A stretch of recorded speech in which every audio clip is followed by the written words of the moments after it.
Rahman M. Batang Makakalikasan, Certificate of Participation in the District Athletic Meet Volleyball.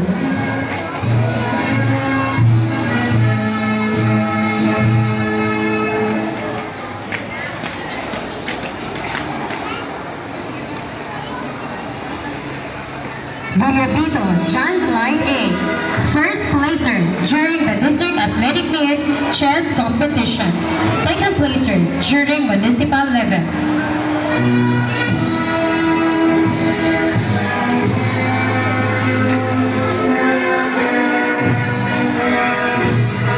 Congratulations to all of you who made it.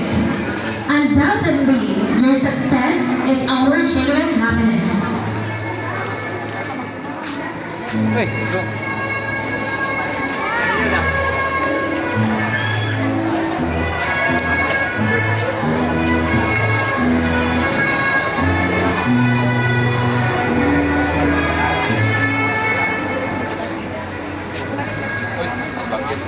Now, let's take a moment to hear the heartfelt appreciation message from the one who has achieved the high honors and also a qualifier for ISRAA, or South-Surgeon Regional Athletic Association in the Philippines for swimming competition.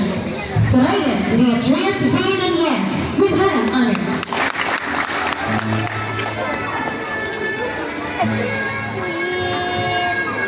Graduate ba yung mga bugoy na Oo. Congrats. Martin Luther King Jr. once said, "If you can fly, then run. If you can run, then walk. If you can walk, then crawl. But whatever you do, you have to keep moving forward." My courtesy and utmost respect to our school's division, Superintendent Fernolito G. Flores, duly represented by Dr. Nimitas C. Joyman. To our ever-supportive and inspiring District Supervisor, Ma'am Margie M. Makasain.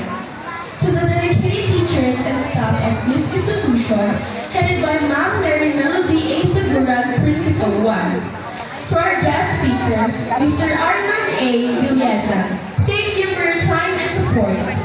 To our ever-active barangay officials headed by Honorable Jacqueline Papisar. To our visiting officials headed by Mr. Larry Adlawa. To our hardworking parents and loving grandparents, fellow graduates and friends. A pleasant and meaningful morning to all of you. I still remember the day I first walked into the school, not as someone who belonged, but as a transferee. A stranger, a new face surrounded by familiar friendships and shared memories. I was afraid. I wondered if I would fit in, if I would ever find my place. But this school didn't just give me a seat in a classroom. It gave me a place to belong. It welcomed me, accepted me, and embraced me for who I truly am. Before I knew it, these hallways were no longer unfamiliar. It became my second home. And in this home, I learned more than lessons written in books. I learned about courage, about resilience, about standing back even when life pushes you down. I learned that success is not just about grades, but about growth, character, and perseverance. My journey, however, was far from easy. As a student athlete, my days began when most people were still asleep. At 4 in the morning, while the world was quiet, I was already in the water, swimming lap after lap, chasing not just medals, but dreams. And when the school day ended, my training continued until exhaustion became my companion. There were moments when I felt tired, physically, mentally, emotionally. Moments when balancing academics and athletics felt impossible. Moments when I questioned myself. But I kept going. Because deep in my heart, I believe that every sacrifice, every early morning, every silent struggle